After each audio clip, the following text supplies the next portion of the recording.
Hello student, आज हम आपके लिए कराने जा रहे हैं क्योंकि आज हिंदी का पेपर हुआ था 10th क्लास का।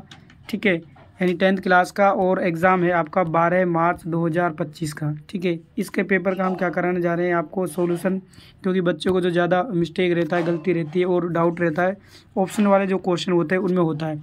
इसलिए हम सबसे पहले आपको क्या है ऑप्शन वाले क्वेश्चन और उसके अकॉर्डिंग जितने भी आपके क्वेश्चन है पैसेज के गद्यांश के, उनको भी आपको क्या कराने वाले हैं, सॉल्यूशन कराने वाले हैं। तो आज का ये पेपर आपको पता ही है क्योंकि 10वीं क्लास का पेपर हो चुका है। तो इसका शुरू करते हैं पहले क्वेश्चन के साथ। अपना पहला ही क्वेश्चन, पहला ही आंसर। तो शुरू करते हैं प्यारे बच्चों पहले क्वेश्चन के साथ। क्या कह रहे हैं, कर्म के आधार पर क्रिया के कितने भेद होते हैं। जैसा कि आपको सबको पता है कर्म के आधार पर क्रिया के कितने भेद होते हैं बच्चों, दो होते हैं। कौन कौन से, अकर्मक क्रिया और सकर्मक क्रिया। कौन कौन से बच्चों, अकर्मक क्रिया और सकर्मक क्रिया। तो सही जवाब क्या होगा आपको पता ही, जैसे कि पहले ऑप्शन में ए में दे रखा है आपका 2, तो इसका सही जवाब क्या है बच्चों, 2। उसके बाद दूसरे क्वेश्चन की बात करते हैं। निम्नलिखित में से सर्वनाम है, सबको पता है संज्ञा के स्थान पर प्रयुक्त होने वाले शब्द क्या कहलाते हैं बच्चों, सर्वनाम कहलाते हैं। जैसे मैं, तुम, वह, हम, हमारा। ठीक है, तो इनमें से आपको पता है कौन सा शब्द है वो, वह। देखो पहले का ही मिल रहा है ऑप्शन है वह, ये क्या है आपका सर्वनाम है, बाकी ये क्रिया है। ठीक है, ताल और गति ये तो होगा ही नहीं, तो सही जवाब इसका ऑप्शन ए। ठीक है, सर्वनाम क्या है वह। और उसके बाद अगर आ जाए तुम, ठीक है, मैं, हम, हमारा, ये सब क्या है आपके सर्वनाम शब्द होंगे। उसके बाद बात करते हैं बच्चों, ये आपके क्या है लेसन में आया था, अमीरुद्दीन का जन्म हुआ था। तो आपको पता है बच्चों अमीरुद्दीन का जो जन्म हुआ था डुमराव गांव, जो कि कहाँ पड़ता है बच्चों, बिहार में। ठीक है, कहाँ पड़ता है, बिहार में। ठीक है, सही जवाब इसका ऑप्शन सी। उसके बाद क्वेश्चन नंबर 4, बाल गोविंद जो भगत साहब किसे मानते थे। आपको पता है बच्चों किसको मानते थे, कबीरदास को। किसको मानते थे, कबीर को। तो ऑप्शन बी इसका सही जवाब क्या है, ऑप्शन बी इसका सही जवाब। अगले क्वेश्चन की ओर चलते हैं। क्वेश्चन नंबर 5 क्या करें, नेताजी का चश्मा पाठ की विधा है, यानी किस प्रकार का ये पाठ है आपको बताना है। कहानी के रूप में है, कविता के रूप में, उपन्यास के रूप में, या फिर नाटक के रूप में। तो इसका सही जवाब बच्चों आपको पता है, जैसा कि इसका सही है कहानी, यानी जो नेताजी का चश्मा है ये किस विधा में लिखा गया है बच्चों, कहानी के रूप में। ठीक है, अगले क्वेश्चन की ओर चलते हैं। क्वेश्चन नंबर 6, एक कहानी यह भी, लेखक का नाम क्या है। जो ये पाठ है आपका एक कहानी ये भी, इसके राइटर का नाम पूछा है, तो इसके राइटर का नाम क्या है बच्चों, मन्नू भंडारी। ऑप्शन डी क्या है, ऑप्शन डी यानी दे इसका सही जवाब होगा, मन्नू भंडारी। अगले क्वेश्चन की ओर चलते हैं अपने। क्वेश्चन नंबर 7 यानी 7th, परशुराम आपसे बाहर क्या है, आपे से बाहर क्यों हो गए थे। जो परशुराम थे वो आपे से बाहर क्यों हो गए थे, क्या आपको पता है किस वजह से हो गए थे। तो शिव धनुष को खंडित देखकर वो क्या हो गए थे, आपे से बाहर हो गए। क्योंकि जो आपको पता है कि जो राम है उसने क्या है धनुष को तोड़ा था जब वो हो रहा था, है ना, यानी जब सीता के लिए जब आए थे तो उनमें से धनुष किसने तोड़ा था, राम ने तोड़ा था। उसको देखकर परशुराम क्या हो गए थे, आपे से बाहर हो गए थे, उसको धनुष को खंडित देखकर, टूटा हुआ देखकर। ठीक है, ये आपके लेसन में से है, जो आपको पता है रामचरितमानस जो आपकी कविता उसमें से लिया गया है। अगले क्वेश्चन की ओर बात करते हैं। उत्साह जो कविता, उत्साह कविता में कवि ने संबोधित किया है। भाई किसको संबोधित किया है आपको पता है बच्चों, बादलों को। किसको संबोधित किया है, बादलों को। देखो डिटेल्स बताने की ज़रूरत नहीं है, आपको सिर्फ क्या है सही जवाब का पता लगाना है, तो सही जवाब पे टिक लगाते चलते हैं। बाकी डिटेल तो आपने बच्चों पढ़ रखे, पूरे साल आपने क्या पढ़ा है, पूरा सिलेबस पढ़ा है।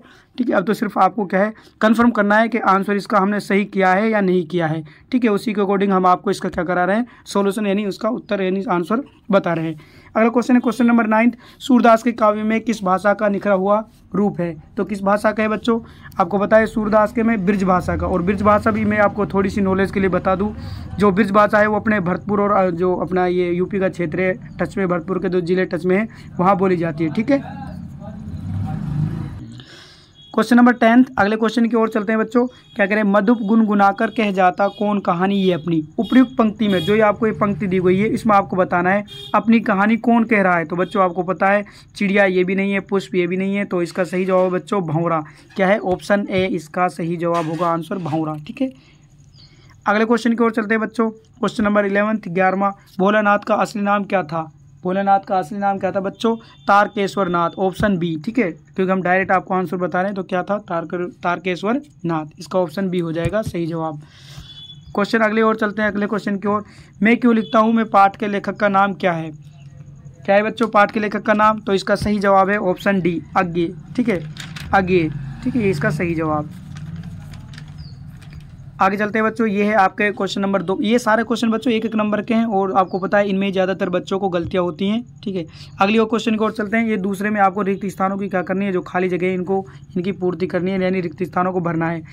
ये भी आपकी ग्रामेटिकल से है, ठीक है, ग्रामर वाला क्वेश्चन है। स्वर संधि प्रकार की होती है, जैसे बच्चे को आपको पता है संधि के 3 भेद होते हैं, उसमें भी स्वर संधि होती है। स्वर संधि के कितने भेद होते हैं, कितने प्रकार होते हैं, 5।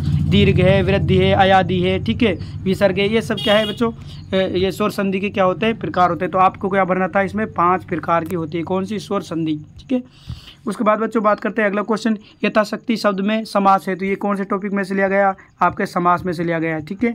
तो सबको पता है यथाशक्ति का समास विग्रह करेंगे तो कैसे होगा बच्चों, शक्ति के अनुसार क्या हो जाएगा इसका समास विग्रह। देखो ये भी इंपॉर्टेंट है, आप इसको याद रखना, शक्ति के अनुसार, ठीक है। और इसमें आपको पता है पहला पद प्रधान है, और जाहिर सी बात है जिस शब्द का पहला पद प्रधान होता है उसमें कौन सा समास होता है बच्चों, प्रथम पद प्रधान होने पर अवयवी भाव समास होता है, ठीक है। कौन सा होता है बच्चों, अवयवी भाव समास, ठीक है। तो हम क्या लिख देंगे इसमें, अव्यय समास, ठीक है। क्या लिख देंगे, अव्यय समास। ये देखो आपकी नॉलेज के लिए मैं थोड़ा और हल्का सा डिटेल से बता रहा हूँ, क्योंकि बच्चों क्या है आगे भी आपको ये ग्रामेटिकल ये सारी चीज़ें अगली क्लास में भी आपको ये चलती रहेंगी। अगले क्वेश्चन की ओर चलते हैं। विदेश शब्द में उपसर्ग है। अब आपको पता है उपसर्ग प्रत्यय, उपसर्ग आगे जुड़ते हैं और प्रत्यय लास्ट में जुड़ते हैं यानी अंत में। तो उपसर्ग यानी आपको पहले इसका संधि कर लेते हैं, संधि विच्छेद, वी प्लस क्या हो जाएगा बच्चों, देश, क्या हो जाएगा, वी प्लस देश। तो जाहिर सी बात है विधन देश हो जाएगा, तो इसमें वी क्या आ जाएगा आपका, उपसर्ग आ जाएगा। वी क्या आ जाएगा बच्चों, उपसर्ग। तो खाली रिक्त स्थान में क्या आ जाएगा आपका, वी शब्द, ठीक है। अगले क्वेश्चन की ओर चलते हैं बच्चों। वे विशेषण में भी क्या पूछा है आपको, वे विशेषण जो किसी पदार्थ की निश्चित या अनिश्चित मात्रा, परिणाम, नाप या तोल आदि को बोध कराते हैं उन्हें कहते हैं। तो बच्चों जैसा कि आपको पता है इसमें आपको विशेषण के जो भेद हैं उसमें से पूछा है। आपको पता है एक परिमाणवाचक होता है, एक संख्यावाचक होता है, एक सारनामिक होता है। तो आपको पता है आपको मात्रा, परिमाण, नाप, तोल सब आ रहे हैं। तो किस में होते हैं बच्चे, किस में होते हैं, परिमाण में होते हैं। किस में होते हैं, परिमाण में, जिसमें नाप तोल के बारे में बताया जाता है। वो कौन सा विशेषण होता है बच्चों, परिमाणवाचक विशेषण, ठीक है। तो इसमें क्या आ जाएगा बच्चों, खाली जगह में परिमाण, ठीक है, परिमाण। एक बार फिर लिख देता हूँ आपको, परिमाण, ठीक है।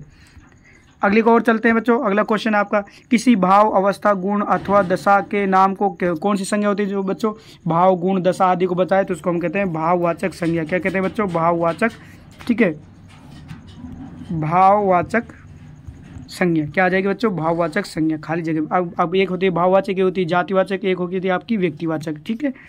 इस तरह अगले क्वेश्चन की ओर चलते हैं बच्चों। पालनहार शब्द में प्रत्यय, आपको जैसा हमने उसमें पूछा था उपसर्ग, और इसमें क्या पूछा है बच्चों, प्रत्यय। तो पालन धन हार क्या हो जाएगा बच्चों, इसका संधि विच्छेद कर लेंगे एक बार, जिससे इसका वो निकल जाएगा, पालन धन हार। तो इसका प्रत्यय क्या आ गया बच्चों, हार, क्या आ गया, हार। तो खाली जगह में क्या आ जाएगा बच्चों, हार, ठीक है। अगले क्वेश्चन की ओर चलते हैं, क्वेश्चन नंबर 3, ठीक है। क्वेश्चन नंबर 3 की बात करते हैं। ये आपका क्या है, एपेटिक गंधांश है, जैसा कि आपको पता है अनसीन पैसेज है, और इसी पे से आपको क्या चुनना है, इसके प्रश्नों के उत्तर देने हैं। ये बहुत ही सरल होता है बच्चों, थोड़ा सा ध्यान से पढ़ने के बाद इसके आप आंसर आसानी से निकाल सकते हैं। जैसा कि पहले क्वेश्चन में आपसे क्या पूछा गया है, एक बार मैं क्या बताता हूँ, एक बार पढ़ लेते हैं, इसका शीर्षक निकाल लेते हैं। शीर्षक क्या आएगा बच्चों, तो बच्चों एक बार आप इसको ध्यान से पढ़ लेंगे, और आपने पढ़ भी लिया होगा। तो हम तो सिर्फ इसके आंसर की बात करते हैं, डायरेक्ट उत्तरों की बात करते हैं। उपयुक्त गद्यांश का उचित शीर्षक लिखिए। जैसा कि आपको पता है इसके फर्स्ट लाइन में ही दे रखा है, ऋतु के अनुसार त्योहारों का क्या होता है, त्योहारों का समावेश किया जाता है। तो इसका शीर्षक क्या हो जाएगा बच्चों, त्योहारों का समावेश, ठीक है। उसके बाद अगले क्वेश्चन की ओर चलते हैं। भारत में ऋतु परिवर्तन कब होता है, सेकंड लाइन में आप पढ़ सकते हैं, इससे आ गई। भारत में हर 2 महीने बाद क्या होता है बच्चों, ऋतु परिवर्तन होता है, यानी जो ऋतुएं होती हैं उनमें बदलाव होता है। अगले क्वेश्चन की ओर चलते हैं बच्चों। क्वेश्चन नंबर 3, वर्षा ऋतु में कौन कौन से त्यौहार आता है। जैसे आपको पता है बच्चों, वर्षा ऋतु में तीज, नागपंचमी और रक्षाबंधन के त्यौहार खूब धूमधाम से मनाए जाते हैं। यानी ये बहुत सारे त्यौहार क्या आते हैं, ये तीज है, नागपंचमी है, रक्षाबंधन है, ये कब आते हैं बच्चों, वर्षा ऋतु में, ठीक है। अगले क्वेश्चन की ओर चलते हैं। रक्षाबंधन का त्यौहार किसका प्रतीक है, आप सबको पता है बच्चों, रक्षाबंधन क्या होता है, भाई बहन का जो अटूट प्रेम का क्या है, एक प्रतीक है। क्या है, अटूट प्रेम का प्रतीक है, जो कि भाई बहन के द्वारा मनाया जाता है, ठीक है, आप सबको पता है। अगले क्वेश्चन की ओर चलते हैं बच्चों। क्वेश्चन नंबर 5, तीज का त्यौहार क्यों मनाया जाता है।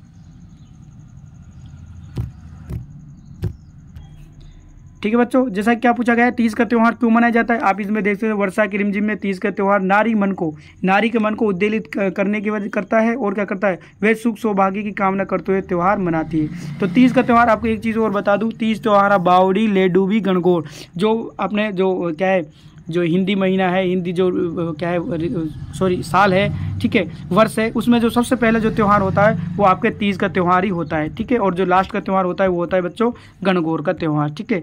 अगला क्वेश्चन पूछा है दुर्भाग्य शब्द का विपरीतार्थक शब्द गद्यांश में से छांट कर लिखिए। यानी आपको इसका क्या लिखना है, विलोम शब्द क्या लिखना है, ऑपोजिट लिखना है दुर्भाग्य का। और वो भी आपको किसमें से बच्चों, नहीं तो आप डायरेक्ट कर देते दुर्भाग्य का सौभाग्य, तो बल्कि इसमें क्या है गद्यांश की अकॉर्डिंग छांटना है। तो सुख सौभाग्य क्या आ जाएगा बच्चों, सुख सौभाग्य, इसका क्या हो जाएगा दुर्भाग्य का, या आप सौभाग्य भी कर सकते हैं, ठीक है।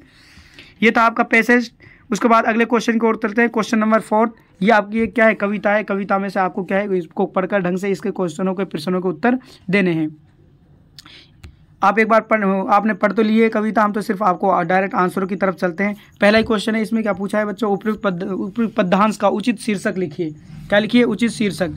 तो आपको पता है जैसा कि, तो बच्चों इसका उचित शीर्षक क्या हो जाएगा, झूठे बंधन तोड़ने का संदेश। क्या हो जाएगा बच्चों, झूठे बंधन तोड़ने का, या फिर बंधन तोड़ने का संदेश, ठीक है, बंधन तोड़ने का संदेश, ये इसका क्या हो जाएगा बच्चों, इस पद्यांश का, ठीक है, उचित शीर्षक हो जाएगा।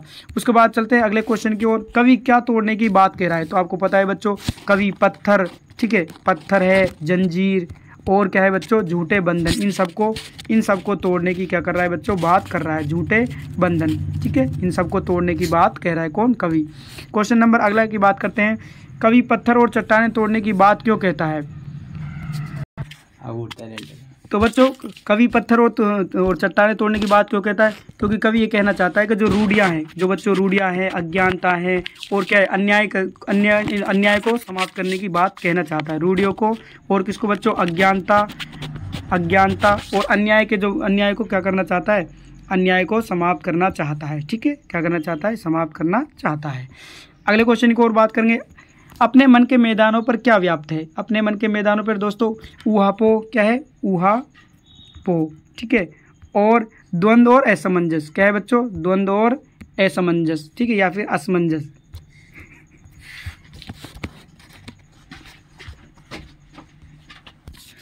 अगला क्वेश्चन है बच्चों, धरती को हम कब पहचानेंगे, जब हम बच्चों क्या है सच्चाई को जानेंगे, जब हम क्या है सच्चाई को जानेंगे और क्या है बंधनों को तोड़ेंगे, सच्चाई को जानेंगे और बंधनों को तोड़ेंगे। बंधन भी कौन से बच्चों, झूठे बंधनों को हम क्या करेंगे, तोड़ेंगे, तब क्या है धरती को हम पहचानेंगे।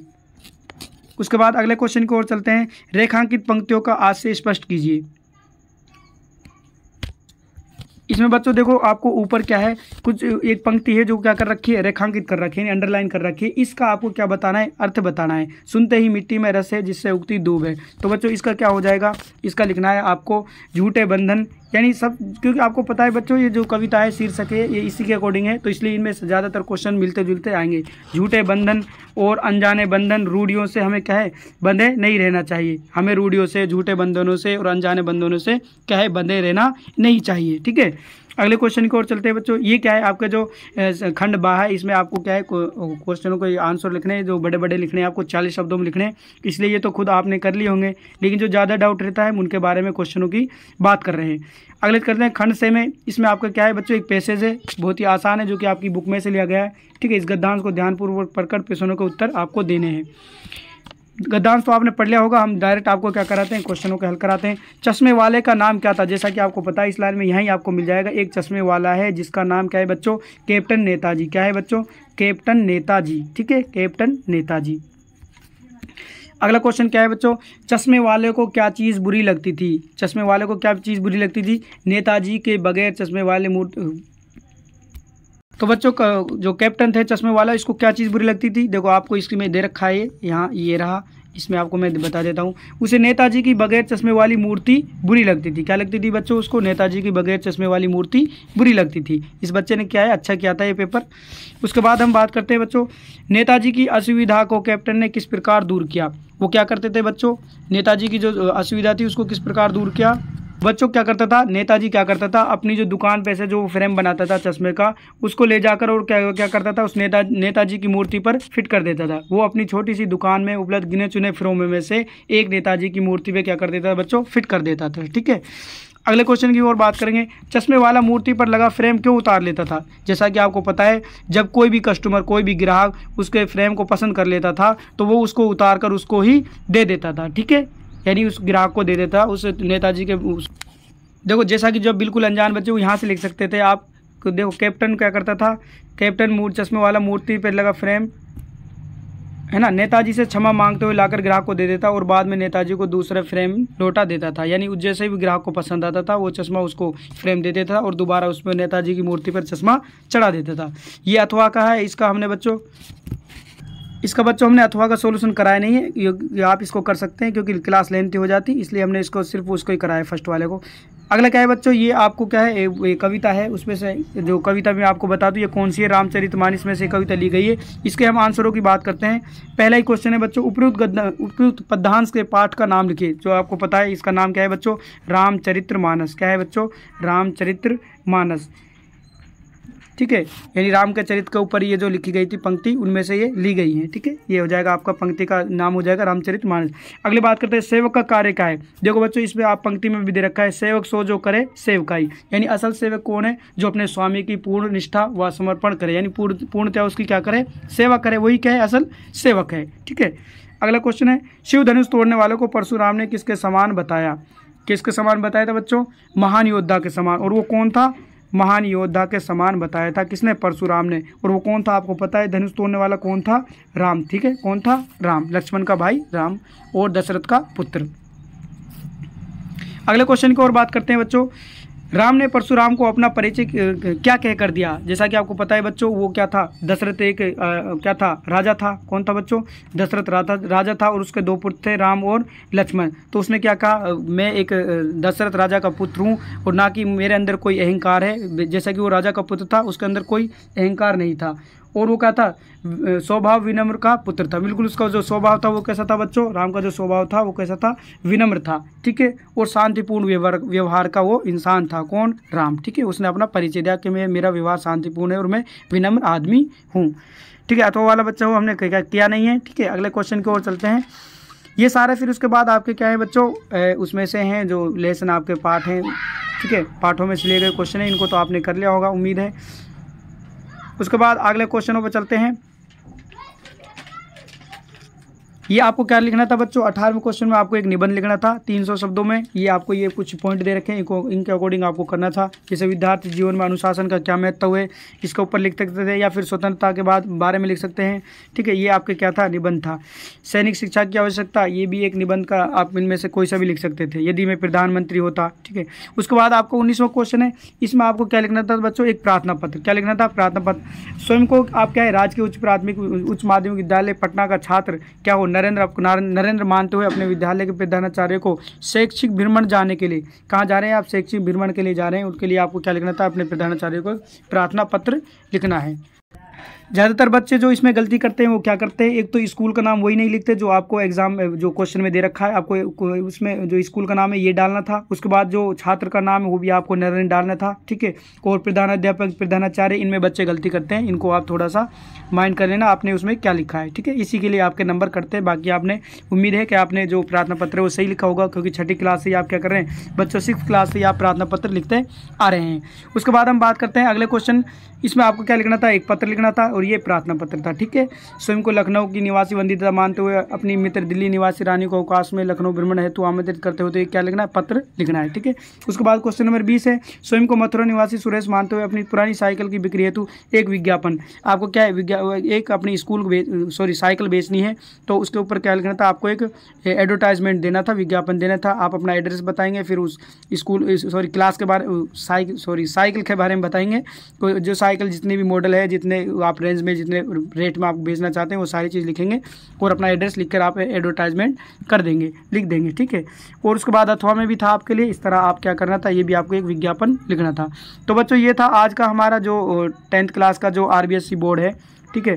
जो RBSC बोर्ड है राजस्थान, उसका 10th क्लास का हिंदी का एग्ज़ाम, 10th क्लास का बच्चों किसका था, जो हिंदी कंपलसरी का एग्ज़ाम था, उसका हमने क्या है, जो हमारे अकॉर्डिंग, जो हमारे नज़रिए से जो आंसर थे वो हमने आपको बच्चों के लिए कराए हैं। और उम्मीद है कि आपका पेपर क्या है, बहुत ही अच्छा हुआ होगा। और अंत में लास्ट में एक बात कहना चाहूँगा बच्चों, अगर आपको क्लास में कोई भी किसी भी तरह की कोई एडवाइस करनी हो, या कोई एडवाइस बतानी हो, या फिर कोई कमी हो, गलती हो, तो आप कमेंट में उस चीज़ को बताएं, जिससे हम अगली बार अपनी क्लास को बहुत ही अच्छी तरीके से आपके सामने पेश कर सकें, ठीक है। तो यहाँ तक के लिए आज की क्लास के लिए बहुत बहुत थैंक यू, शुक्रिया।